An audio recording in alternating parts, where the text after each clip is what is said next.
안녕하십니까. 지팡이튜브 정희섭입니다. 이번에는 이 비급여 수입 중에서 이 식재료비 수입에 대한 이야기를 한번 해보도록 하겠습니다.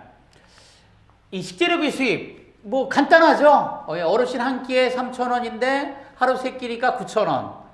뭐 저기 한 달이면 30일이니까 27만 원. 이거 받는데 뭐 이게 뭐 할 얘기가 뭐 있어? 맞습니다. 이거 별 얘기 없어요. 식재료비 수입은요. 돈을 그냥 받는 거에 불과한 거니까 쓰는 거 얘기를 하는 게 아니니까 지금요 수입이잖아요. 그러니까 113번 식재료비 수입해서 돈이 들어오면 이제 단지 본인 부담금하고 식재료비 수입이 섞여 들어오는 경우, 그런 경우 이제 구분을 좀 해줘야 되는 거니까. 그래서 이렇게 113번 식재료비 수입 잡으면 그걸로 끝이에요. 할 얘기가 없죠. 별 문제가 없을 것 같은데, 근데 이제 한번 생각을 해보면 이게 단순하지가 않아요. 저는 그렇습니다. 이 부분에 대해서 이게 이렇게 단순한 문제일까? 단순히 그냥 밥값일까 이게? 예. 이 생각을 많이 해봐요. 왜 그러냐면 제가 현장에서도 밥을 굉장히 많이 먹어봤거든요. 그러니까 공생에서도 먹어보고 주간보호에서도 먹어보고, 그 다음에 심지어는 재가에서도 먹어보고, 요양원에서는 당연히 먹어보고. 근데 이렇게 먹어보고 느끼는 것들이, 이게 식재료비 수입이 단순하게 그냥 이게 밥값에 불과한 건 아니다. 이런 생각을 좀 해보는 겁니다. 제일 좋은 거는 이 감독자, 주무관들이 현장에서 한번 먹어보는 거예요. 식사를 한번 같이 해보시면서 어르신들하고 이게 정말 적당한 건가? 이게 정말 이렇게 제도가 운영되는 것이 옳은 것인가? 이런 생각을 한 번쯤은 해봐야 되죠. 근데 이거 안 되죠? 김영란법이다 뭐에다 해서 난리 나죠. 요양원 가서 물도 하나 제대로 먹지 말라고 하는데. 근데 이제 주무관들이 어떻게 가서 어때요? 밥을 먹겠어요. 그럼 말도 안 되는 얘기지. 그러니까 이런 게 이제 제도의 난맥상이에요. 제가 볼 때는. 직접 주무관들이 현장에서 이렇게 호흡을 같이 하면서 뭔가 이제 그런 것들이 좀 필요한데, 감독자라면, 제 생각에는. 근데 이제 여러 가지 제약 때문에 그런 걸 못하게 하고 자꾸 좀 이상한 쪽으로 흘러가는 거 아닌가? 이런 생각을 좀 해보는 겁니다. 제가 질문을 간단하게 이 식재료비 수입에 대해서 한번 해보면, 첫째가 20인이야 요양원과 주간보호 그리고 공생이나 이런 것들은 도대체 어떻게 하는 것이 옳은가? 아마 이제 이 질문 나오니까 대부분 대표님들이 아마 아실 거예요. 이거 운영하시는 분들은. 쉽지 않죠? 쉽지 않은 문제죠. 또 현재의 규칙은 과연 지킬 수 있나? 30인 이상의 그 요양원이라고 하더라도 현재의 규칙대로 과연 어때요? 이 식재료비 수입을 관리하고 지출할 수 있나? 하는 그런 문제들. 오늘은 이제 그 얘기를 좀 해보려고 합니다. 자, 20인 이하 요양원과 주간보호 그리고 공생은 이라 그랬잖아요. 소규모 시설을 얘기하는 거죠. 간단하게 얘기해서. 시설 인력 기준이라는 게 있죠. 그래서 9인 이하 시설은 공생, 그 다음에 10인에서 30인까지를 소규모 요양원이라고 하고, 30인 이상. 요 30인 이상은 좀 낫죠. 근데 여기는 이거 참 식비라든가 그런 게 문제가 되죠. 또 주간보호는 10인으로 나누게 되기도 하고, 뭐 더 좀 저거한 거는 이제 재가센터도 이 시설 기준이 있잖아요. 16종, 한 5평 남짓 사무실은 있어야 돼, 뭐 이런 거.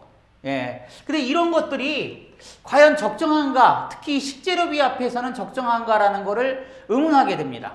그래서 그 말씀을 좀 드리는 거죠. 자, 어르신 식사는 과연 어떻게 할까라는 질문을 한번 해보자고요. 구인시설, 그 공생에서 어르신이 한 분이나 두 분이 계실 때의 식사. 그럼 한 달에 도대체 얼마를 책정해야 적당할까요? 3,000원이라고 치고 진짜 27만 원이면 어르신들 한 명을 케어가 가능할까요? 왜? 조리나 이런 문제를 생각해 보면. 그러니까 이게 좀 아니지 않나. 이럴 때는 오히려 정부가 좀 지원을 해주든가, 뭐 어떤 대책을 좀, 이 소규모 시설들에 대해서는 그러는 것이 옳지 않은가라는 생각을 하는 거죠. 더 나아가서는 운영 자체가 쉽지 않단 말입니다. 이런 소규모 시설들은. 그러니까 이런 게 제도적으로 좀 구분이 되고 차별화돼서 지원이 가야 되지 않나. 이 주장을 제가 하는 거예요. 뭐 쉽게 구인 공생을 한번 예를 들어보자고요. 어르신 9명이 다 계시다고 가정했을 때, 그러면 요양보호사 선생님은 3분이에요. 그죠? 그러면 이제 이 3분이 어떻게 도대체 야근을 24시간 케어는 해야 되니까. 뻔히 나오잖아요. 3분이 돌아가면서 3일에 한 번씩 야근 쓴다 그러는 건 말도 안 되는 거고. 그러면 어때요? 이 공생의 이제 시설장님, 즉 대표님이 야근을 도맡아 하시죠. 예, 근로기준법에 안 걸리니까. 예, 그런 데가 터다해요. 그러니까 이런 거에 대한 제도적인 보완이 되지 않는 한 이게 어렵다는 겁니다. 예, 식재료비란 얘기도 꺼내기가 어려운 거죠. 아예 여기서는요. 자, 이런 거를 맞춰가지고 좀 세심한 기준이 필요하지 않나? 이래서 문제를 제가 약간은 좀 제기를 해보는 겁니다. 또 하나, 현재의 규칙은 지킬 수 있나라는 거예요. 예, 보세요. 고등어 사고, 고기 사고, 쌀 사고, 그래서 이런 걸 사가지고, 예, 이 재료를 가지고 조리를 해서 어르신을 드리는 거잖아요. 그죠? 그래서 그러기 위해서 받은 거란 말입니다. 그럼 이 식재료비 값은요, 순수하게 식재료비만 들어가는 거예요. 여기에 이거를 구매하는 비용, 또 이 식단, 50인 이상인 경우 영양사가 있어야 되는데, 이런 경우에 이 식단이라든가, 물론 이제 서비스원이나 이런 데서 식단 제공을 하죠. 그 식단대로 해드릴 수 있을까요? 소규모가 아니라 좀 규모가 큰데도 쉽지는 않은 문제입니다. 예. 그러면 이 식단을 따로 어떻게 한다? 이것도 쉽지 않죠. 영양사를, 그러니까 45인이 시설에 영양사를 줄 수는 없잖아요. 그럼 어르신들의 영양은? 또 조리는 어떻게 할 거냐는 거예요. 가장 중요한 거는. 이 식재료비를 조리하는 문제 있잖아요.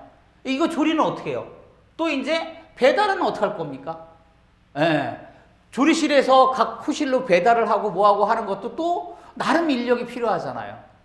그래서 이러한 모든 문제들이 쉽지가 않다는 걸 말씀드리는 거고, 현 규정상으로는 요양보호사는 어때요? 식사의 보조만이 가능합니다.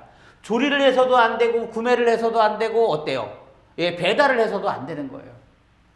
그러니까 이런 제도에 어떤 보완이 없이는 이 식재료비 값이 분명히 문제가 좀 생길 거예요, 나중에는.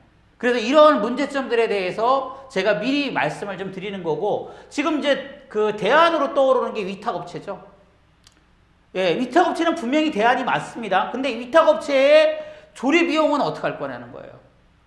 식재료비를 받아서 이걸 전액 다 3,000원을 위탁업체에 줘요.